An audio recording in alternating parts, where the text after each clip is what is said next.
예, 반갑습니다. 시간이 됐습니다. 저는 오늘 사회를 맡은 권모일이라고 합니다. 새해 복 많이 받으십시오. 우리 조정은 이사장님 인사 말씀으로 교육의 모습이 대학 진학에 전부 있지는 않으나 그렇다고 해서 저희가 대학을 보르세로 할 수가 없어요. 저희들은 이제 교육협동조합 더 나라는 이름으로 법인을 설립해서 출발을 하는데요. 기회 제공을 좀 넓게 피려고 합니다. 사교육계에서 하는 지상진로의 컨설팅 이런 비용들은 여기 학부모님들 아시다시피 무지하게 비쌀 겁니다. 특히 강남 쪽으로 간다거나 분당에 가는 텀만 가도 굉장히 큰 구획이라 선뜻 접근하기가 어려운데 저희는 그 협동조합이라는 이름으로 향후에는 사회적 협동조합의 형태로 넓은 기회 제공을 목표로 하고 있습니다. 그래서 일단 오늘 여기 계신 분들만이라도 요만큼이라도 도움을 받을 만한 영감을 얻는다 이러면은 저는 충분히 만족하고요. 자, 여러분 누구 책임인지 간단하게 물어보세요. 고속버스가 중앙선을 넘어서 마주오는 트럭과 충돌했다. 누구 책임입니까? 고속버스가 중앙선을 넘어서 마주오는 차고 충돌했으니까 고속버스가 잘못이겠죠. 그런데 자, 다시 한번 들어보세요. 고속버스가 중앙선을 넘어서 마주오는 트럭과 충돌했다. 누구 책임입니까? 트럭 책임자는. 시간 안 걸리고 똑같은 단어고 그 다음에 띄워쓰기 조차도 똑같습니다. 고속버스가 중앙선을 넘어서 마주오는 트럭과 충돌했다. 이것과 고속버스가 중앙선을 넘어서 마주오는 트럭과 충돌했다. 네, 완전히 180도 책임 소재가 다릅니다. 제가 이 말씀 드리는 이유는 어디에 방점이 찍혀 있느냐에 따라서 완전히 달라질 수 있다는 겁니다. 그래서 이 강의를 들으시면서 똑같은 내 자녀가 똑같은 성적을 가지고 똑같은 조건을 가지고도 어떠한 방점을 찍느냐, 어떻게 이걸 접근하느냐, 그거에 따라서 완전히 달라질 수도 있다는 겁니다. 그래서 들리시나요? 네, 방금 소개받은 강사 이준호입니다. 인사드리겠습니다. 어제 저녁에 친구들 다 보셨어요? 안 보시고? 대한민국 사람으로 태어나서 무엇인가 이런 국가적인 행사를 할 때 평상시에 우리가 국가에 대해서 가지는 감정하고는 전혀 상관없이 무엇인가 우리가 몰입을 하게 되죠.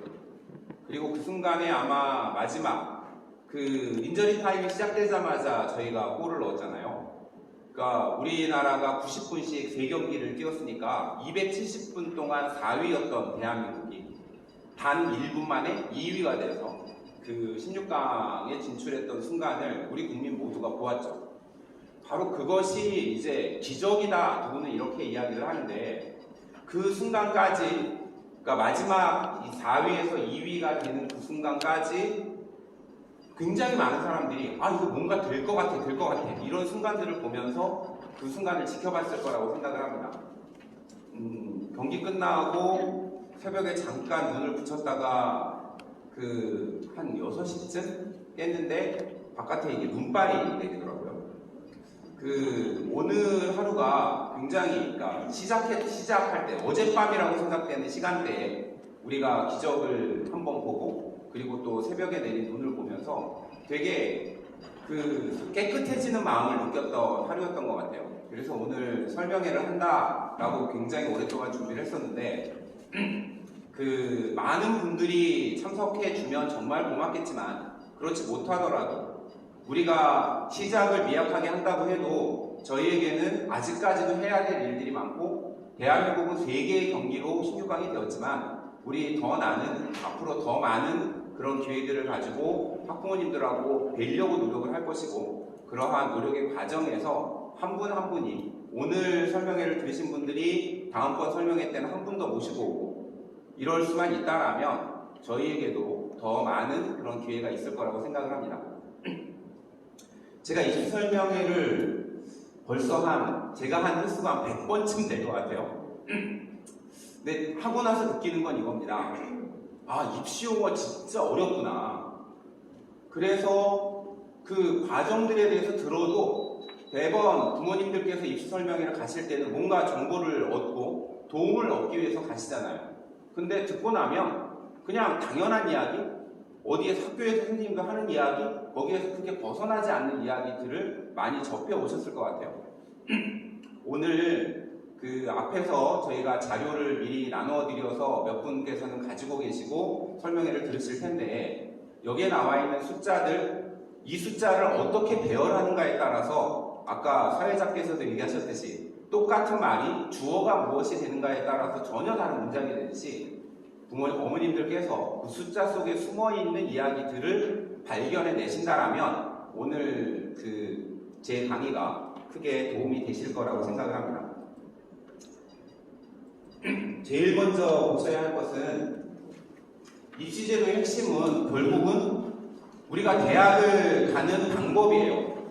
앞에 위에 나와 있는 수시 교과, 수시 학종, 정시, 논술 이 단어들에 대해서는 어머님들 모두 구분하십니까? 어느 정도?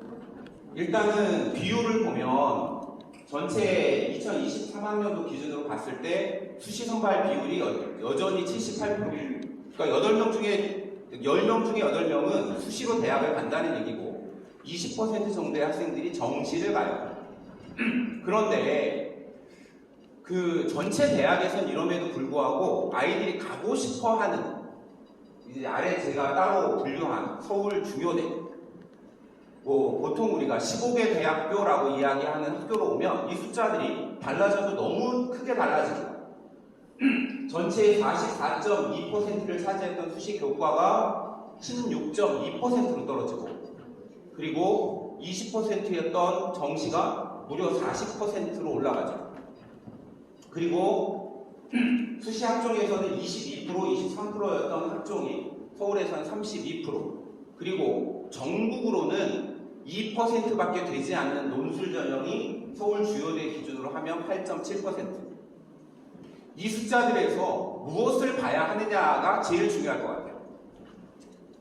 대학을 갈 수 있는 길을 생각을 해보면 내가 예를 들어서 서울대학교를 가고 싶다.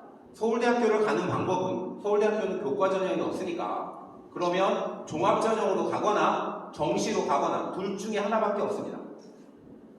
종합전형에서도 두 개는 아니죠. 직윤전형이라는 것이 있고 일반전형이라는 게 있어요. 그런데 내가 어느 전형이 도전 가능한 전형인가 라고 하는 것들에 대한 내 답이 없으면 서울대학교는 그냥 꿈의 대학교야.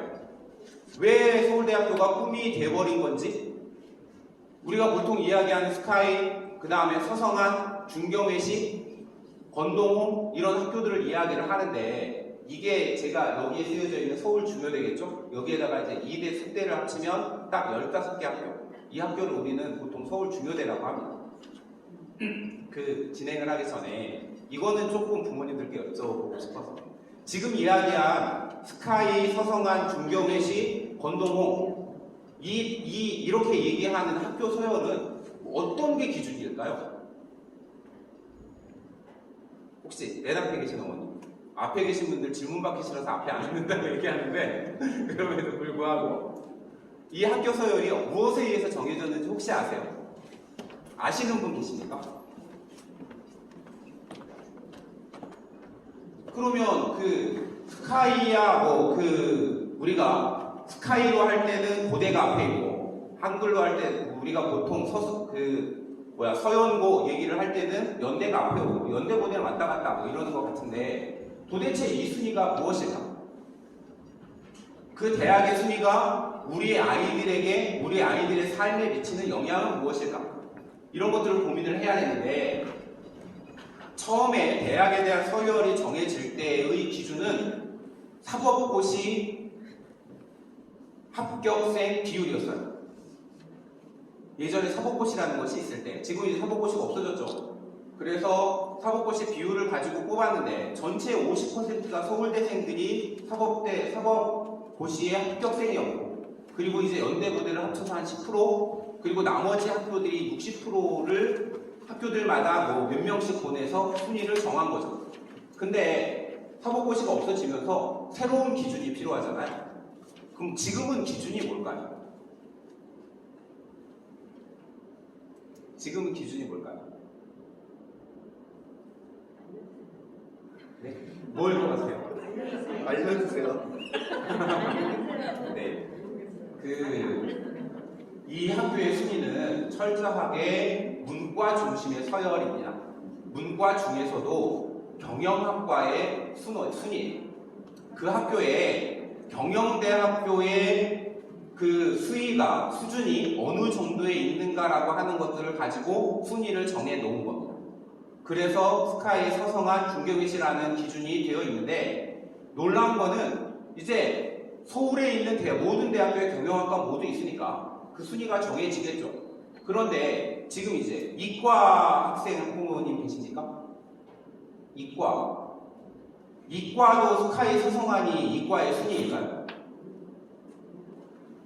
아니라는 거 알고 계시죠?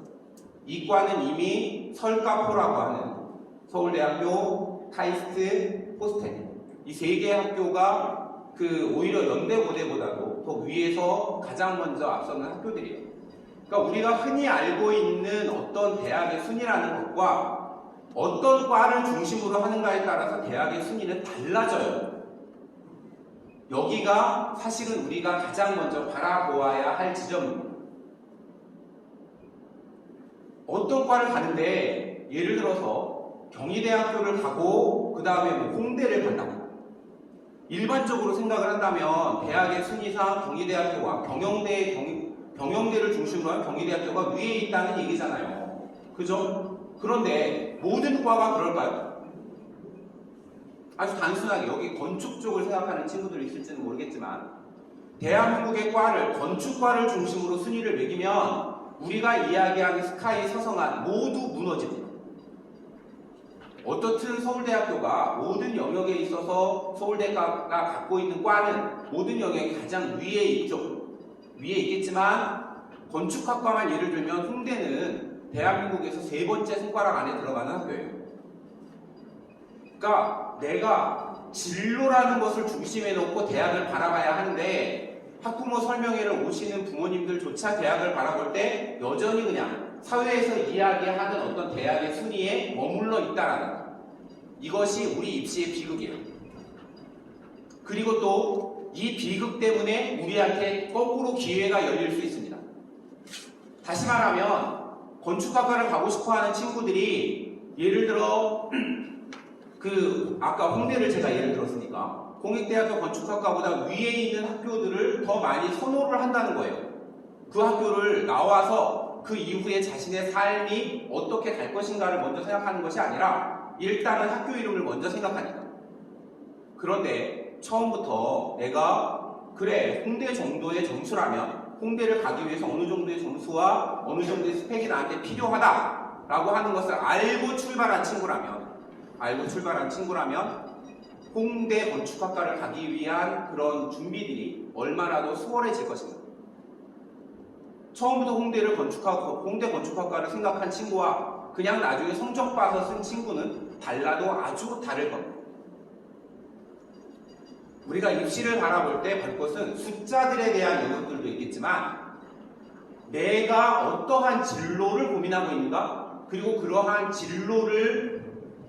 진로만 대학을 좋은 대학교 간다는 것이 목표가 아니라 그 이후의 어떤 삶까지도 생각하면서 우리가 대학을 생각하는 거잖아요. 그러면 어떤 선택을 할 때 더 나에게 좋은 선택을 할 수 있을까? 이거를 고등학교 3학년 돼서 알아서는 안 된다는 거예요. 대부분의 친구들이 고3 돼서 자기 내신 나오고 그 다음에 수시 지원할 때 되어서야 대학을 알아봅니다. 그리고 나서는 어디가 되고 어디가 안 되고 그것에 따라서 한숨 짓고 이러고 있다는 거죠. 항상 내 기준이 대학에 있는가 아니면 학과에 있는가. 여기에서 설명회를 듣고 가시는 학부모님들께서 내 아이의 진로에 대한 고민을 할 때 대학 중심으로 하고 있는가 학과 중심으로 하고 있는가, 여기에서부터 출발을 해 주셨으면 좋겠습니다.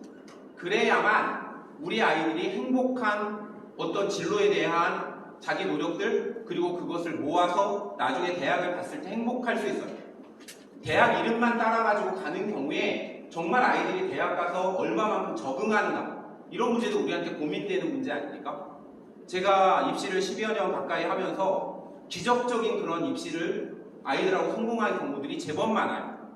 그럼 그 아이들이 다 행복할까요? 행복할 거라고 생각하세요?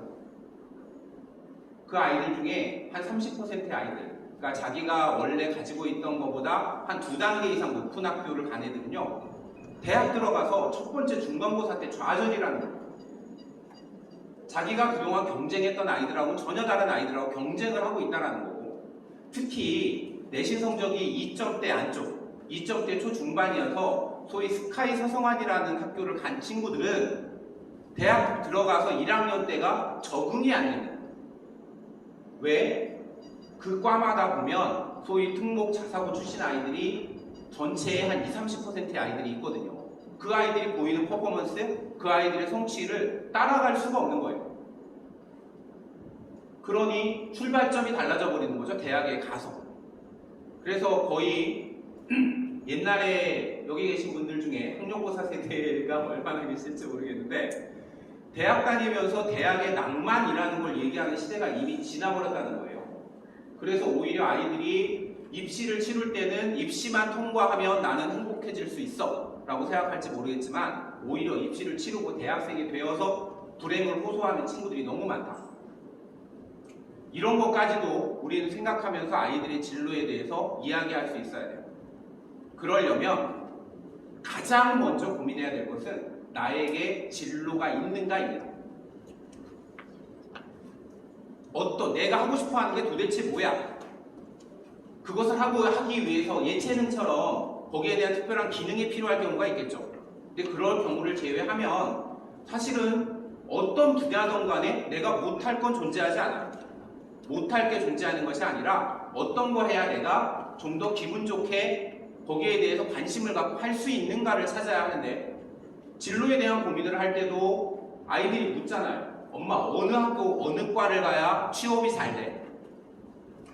어느 과를 가면 취업이 잘 될까요? 학생인 것 같으니까 한번 물어볼게요. 어느 과를 가면 취업이 잘 될까요? 의료 쪽? 네? 의료. 무슨 과? 의료. 의과 계열. 이과 계열? 의과. 의과 계열을 가면 취업이 잘 된다. 한 5년 전까지 지표로 한다면 이 말은 사실일 것 같습니다. 그러면 지금 현재 의대를 졸업을 하고 전문의 시험을 합격을 해서 처음에 이제 의사가 되려는 친구들을 대상으로 한번 해봅시다. 이 친구들이 취업이 잘 되고 있다고 생각하세요? 서울대학교 의대를 졸업한 친구들의 첫 해 전문의를 통과하고 나서의 취업률이 몇 %일까? 한번 보신 적 있습니까? 지표들? 안 봤잖아요. 그런데 우리는 그럴 거라고 생각하는 거예요. 또 하나, 그러면 서울대학, 대학으로 얘기를 해봅시다. 서울대학교 가면 조금 더 취업이 잘 될 거다? 이렇게 생각들 하십니까? 아니세요? 근데 왜 서울대를 보내려고 그렇게 노력을 하는 걸까요? 서울대학교의 취업률이 몇 %일까요?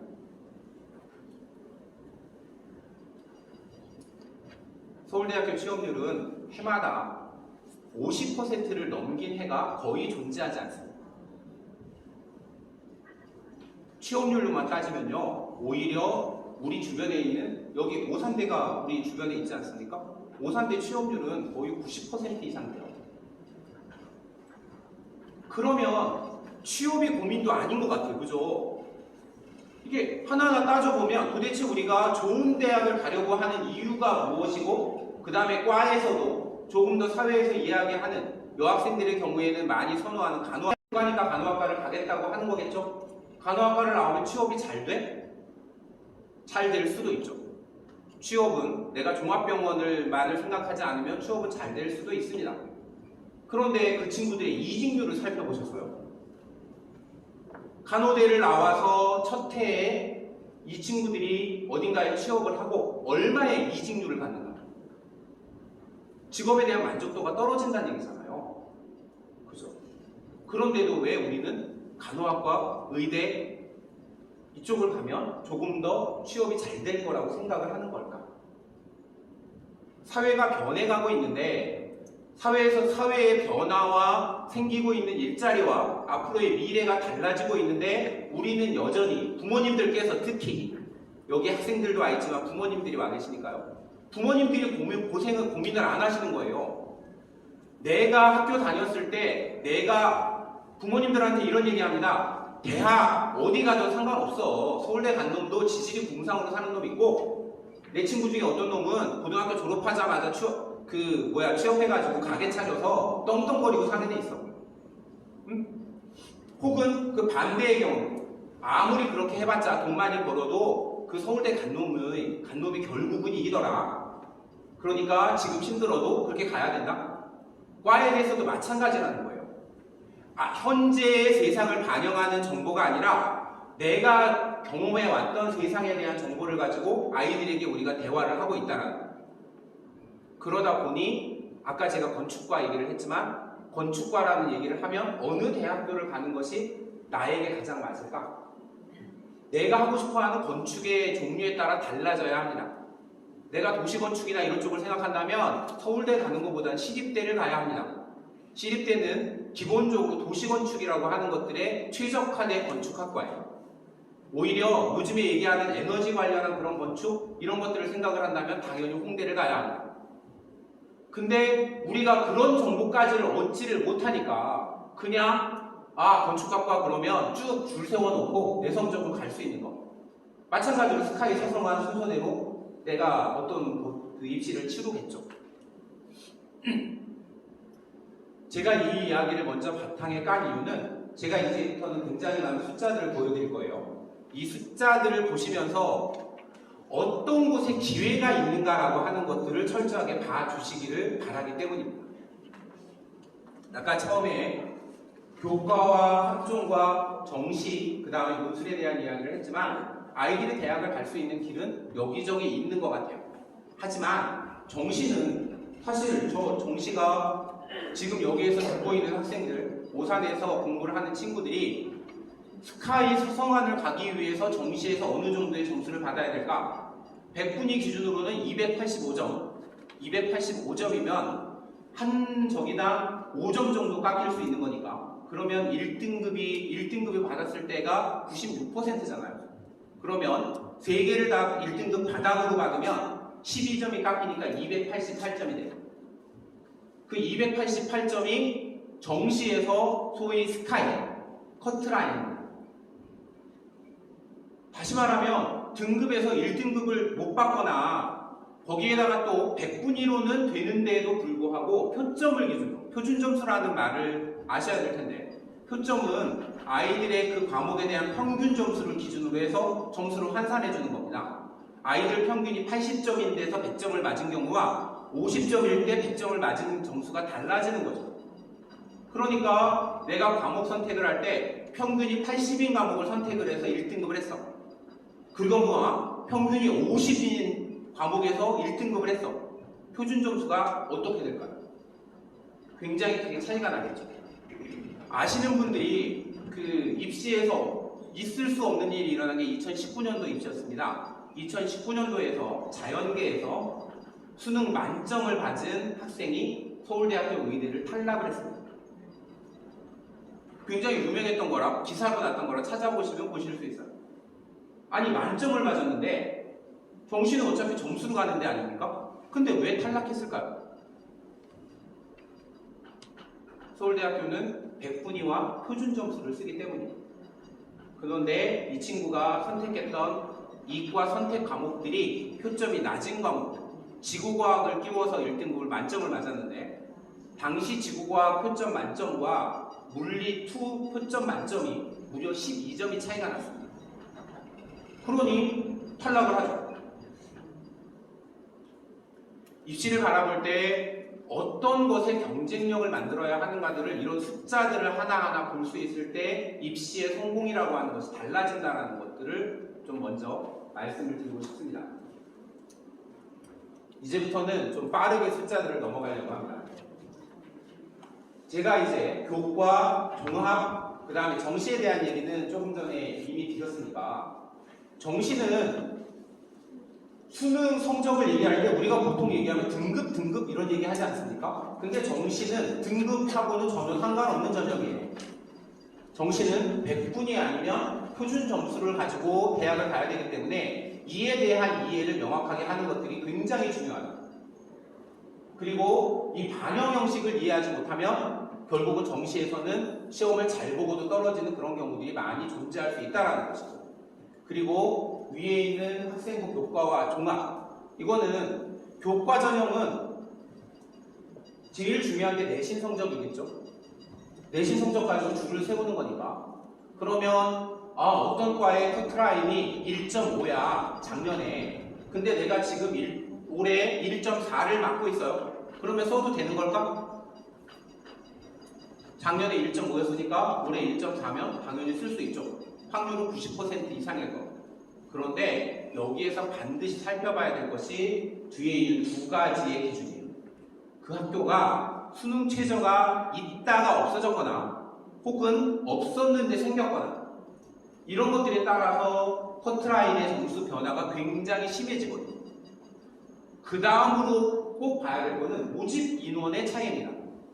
작년에 10명을 모집했는데 올해는 8명을 모집한다. 2명 줄어든 거지만 그 2명에 의해서 평균 점수의 차이가 굉장히 심해지지 않겠습니까? 그렇기 때문에 교과는 다른 전형에 비해서 안정성이 있는 전형임에도 불구하고 여기에서 반드시 부모님들이 살펴보실 때 수능 체제에 대한 변화가 있나, 그 다음에 모집 인원에 대한 변화가 있나 라고 하는 이 두 가지를 살피면서 교과를 접근해야만 한다.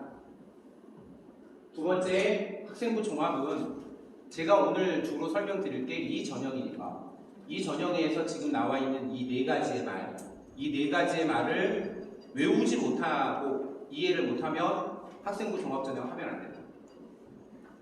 학생부 종합전형은 내신을 보죠. 내신을 반영을 하지만 학생부 종합전형과 교과전형의 가장 큰 차이는 종합전형은 말 그대로 종합학생부를 전체적으로 종합학에서 보겠다는 얘기예요. 그리고 교과전형과 종합전형을 구분하는 기준이 있습니다.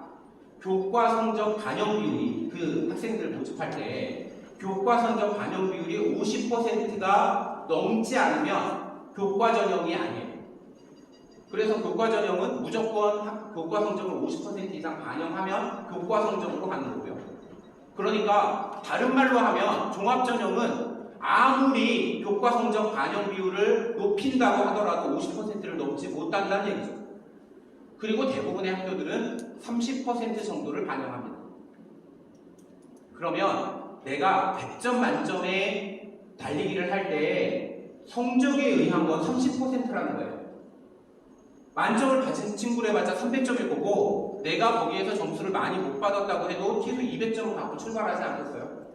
차이가 나머지 이것이 아닌 이 30%가 아닌 나머지 70%에서 날 확률이 훨씬 더 높아지는 거겠죠. 그 70%를 감당하는 부분들이 맨 앞에 있는 전공적 각성, 그 다음에 발전 가능성, 그리고 우리는 대학 입시에서 생각도 하지 않는 인성 분야입니다. 이것들이 모아져서 저 인성 하나가 보통 반영 비율이 20% 정도예요.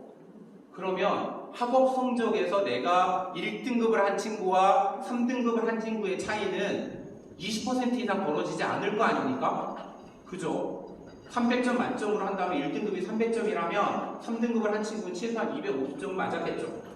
거기에서의 점수 차이는 50점밖에 안 난다고요. 하지만 인성 점수는 200점 차이가 나요. 대학 입시를 치를 때 이것을 이해하는 것에서 출발해야 된다. 예. 하고 그 다음 숫자들을 보여드리겠습니다. 지난번에 발대식을 할 때도 제가 보여드렸던 그 자료인데 이거는 그 경제학과의 각각의 학교들별로 위에 있는 선이 아래에 있는 선이 교과 커트라인이고요. 위에 있는 선이 종합 커트라인입니다. 무엇이 느껴지시나요? 이 차이는 왜 나는 걸까요? 제가 좀 전에 드렸던 말씀을 이해하신다면 이 차이가 나는 이유를 이해하실 수 있을 거예요. 교과 성적을 반영을 하지만 실질적 반영 비율이 30% 미만이기 때문에 나타나는 현상입니다. 정말 많이 차이 나는 학교는 세종대 같은 경우에는 1점 이상의 차이가 나죠. 교과로 1.27인 학생이 여기에서 한 1.4면 떨어졌다는 얘기잖아요. 교과니까. 그런데 종합에서는 2.38이 평균이니까 실제로 이과에는 3점대 아이들까지 합격을 했다는 얘기예요. 차이가 나도 어마어마하게 나는 그런 결과들을 우리는 보게 됩니다. 실제로 대학별로 보도록 하겠습니다. 이 자료는 경기도 교육청에서 작년에 공식화해서 만들어낸 자료예요. 그런데 경기도에 사는 학부모님들 중에서 이 자료를 여태까지 접해보신 분은 단 한 분도 안 계십니다. 교육청이 일을 해요. 굉장히 나름대로 열심히 일을 하면서 자료도 만들고, 근데 안 보여줘요. 저희 같은 자료를 찾아다니는 사람들이나 가서 이런 자료를 얻을 수 있다는 게, 이게 사실은 교육의 정보에서의 문제일 거예요. 우리 더 나아가 하려고 하는 핵심은 없는 자료를 저희가 만들 수는 없습니다. 그런데 이미 공공의 영역에서 서울시 교육청, 경기도 교육청 열심히 이런 자료 만들거든요.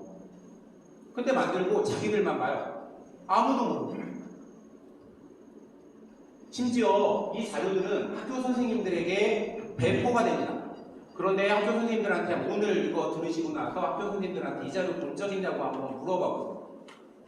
만약에 내가 다니는 학교의 진로 담당 선생님이 이 자료를 보셨다라고 기억하신다면 그 학교 선생님 믿고 입시 치르셔도 됩니다.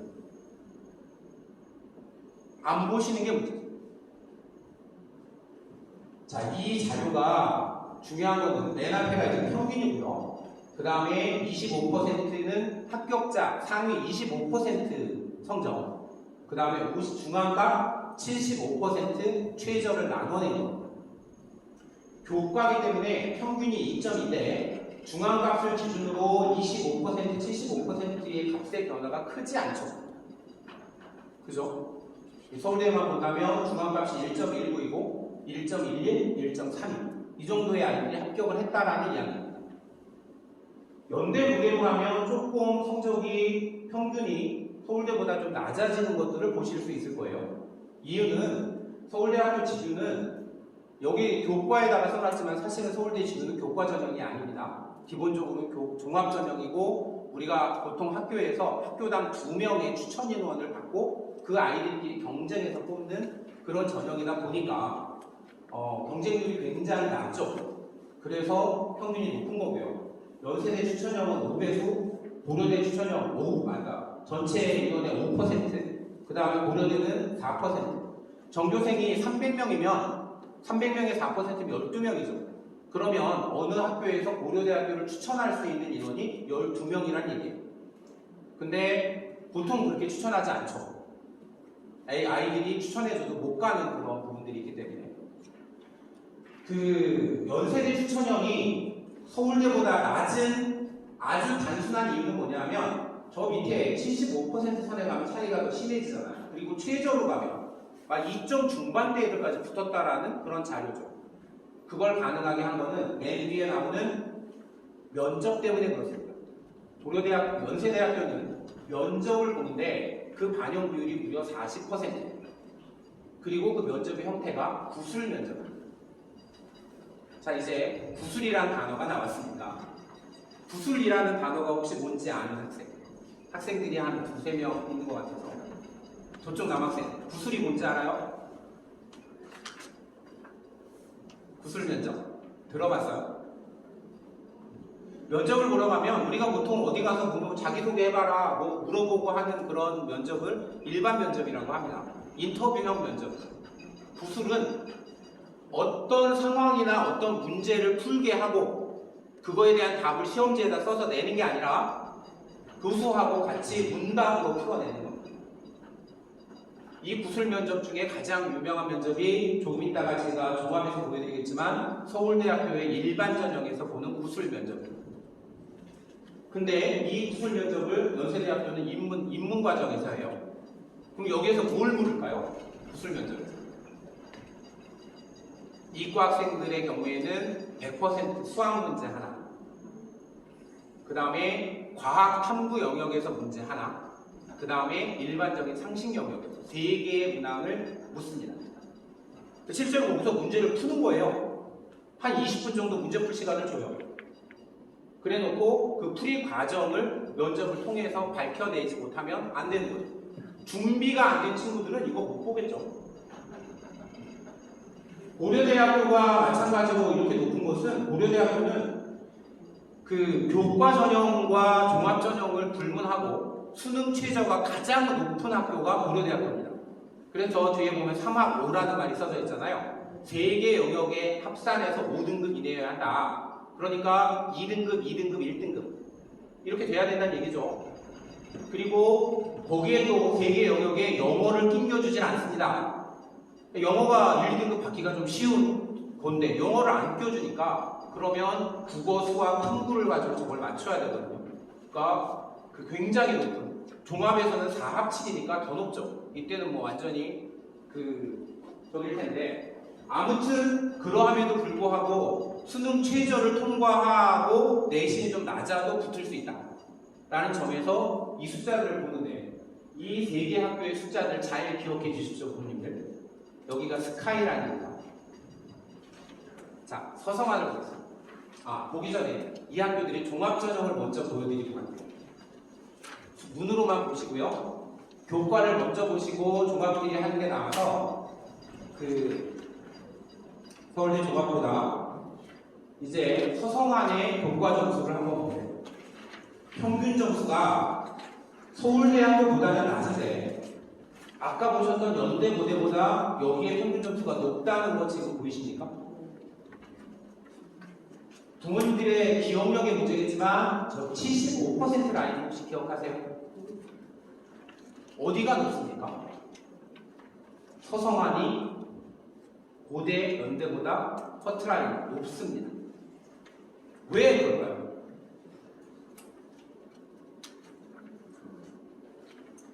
아까 연대는 구술 면접이라는 걸 하고 고대는 굉장히 높은 수능 최저가 있었죠. 그것 때문입니다. 이 세 학교는 3합6 정도의 그 기준을 갖고 있는 게 서강대, 성대가 3합 6이니까요. 아까 3합 5와 3합 6은 아이들에게 주는 영향력은 이게 굉장히 다른 거거든요. 그것만큼 차이가 있는 겁니다. 그래서 오히려 아이들의 내신이 높아진다라고 하는 것들을 보시면 좋겠습니다. 한양대학교가 점수가 저렇게 높은 것은 여기는 아무것도 보지 않습니다. 한양대학교는 그냥 말 그대로 내신 100%. 여기는 면접도 없고요. 수능 최저도 없습니다. 그래서 보통 상위권의 친구들이 1점대 극초반의 아이들이 6개 쓸 때 한 장은 그냥 한양대학교를 쓰죠. 그래서 저 마지막에 보면 최저가 1.68, 1.76 나와 있잖아요. 저 최저가 나온 이유가 한양대학교를 붙었는데 이 친구가 다른 데도 붙어서 한양대 안 가고 딴 데 가니까 한양대가 추가 모집하면서 충원 모집 인원들이 점수가 떨어져서 최저가 저렇게 갑자기 툭 낮아지는 이런 숫자들도 볼 수 있습니다. 기억력 테스트가 아니라서 서성한 다음 라인을 한번 보도록 하겠습니다. 소위 중경외시 중에 중앙대, 경희대, 그 다음에 건동 중에서는 동국대, 그 다음에 급송세단 중에서 숭실대, 이 네 학교의 자료를 한꺼번에 뽑아놓은 거예요. 평균 보이시니까 동국대까지의 라인이 1점대 앞이죠. 그죠? 동국대가 이제 건동이라고 얘기하는 이 라인에 오면 소위 평균 점수가 1점대 후반대. 하지만 여전히 1점대입니다. 평균으로 봤을 때. 75% 합격률로 가더라도 동국대쯤 가야 2점대로 떨어지죠. 그죠? 아까 봤던 그래서 스카이, 서성한, 중경외시까지는 평균 라인이 1점대 안쪽이다. 75% 라인으로 가도 1점대가 아니면 여기를 갈 수 없다라는 것들을 보여주고 있는 겁니다.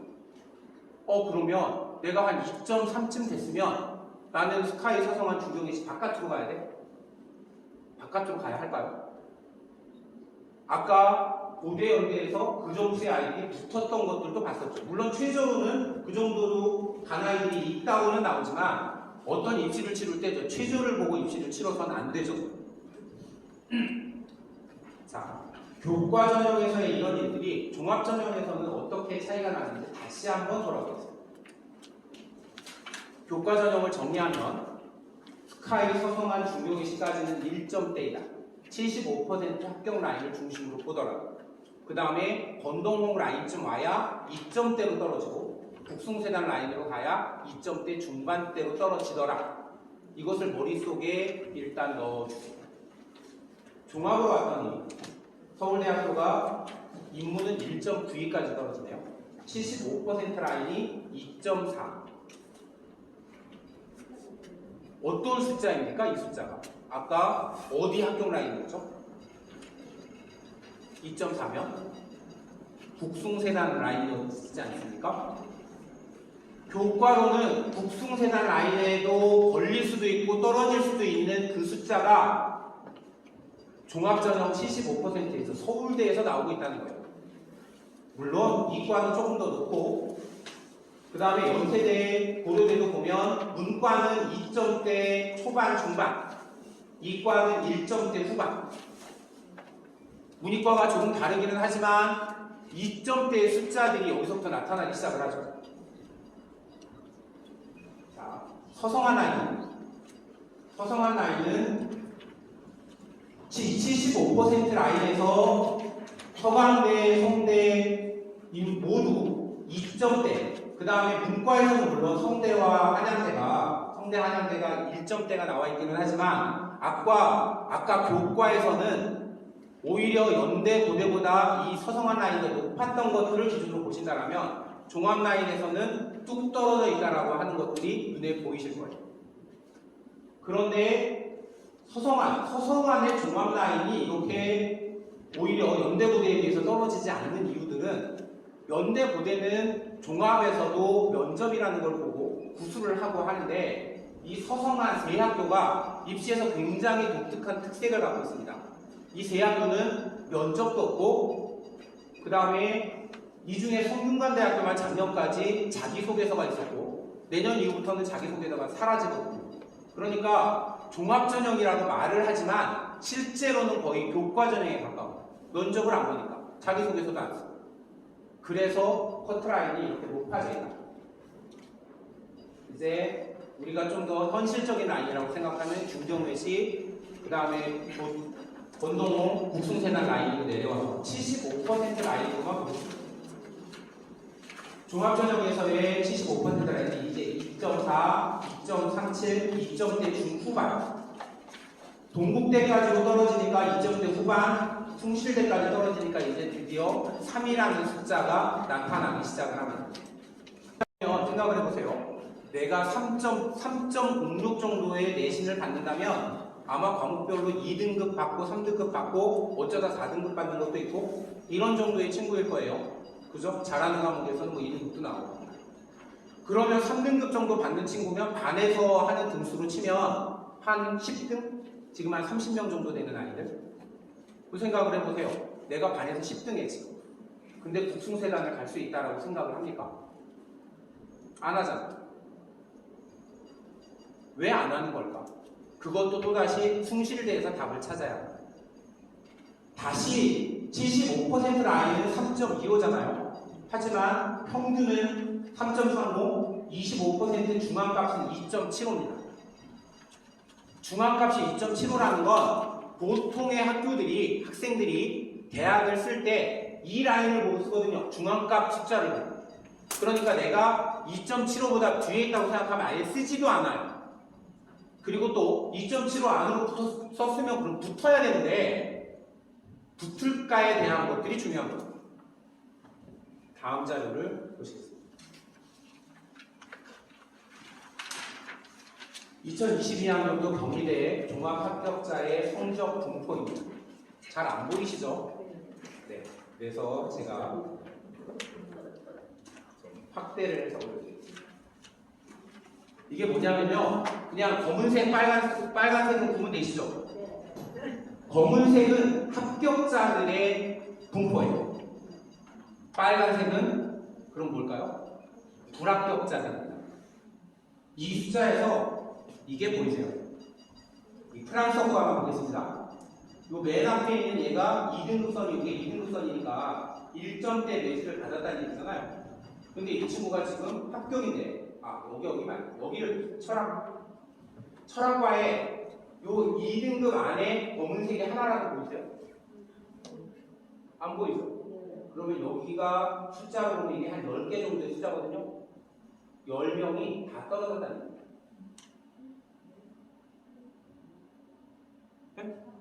여기 평균이 3.8이었는데요. 3.8이면 이쯤에 선이 있는 거 아닙니까?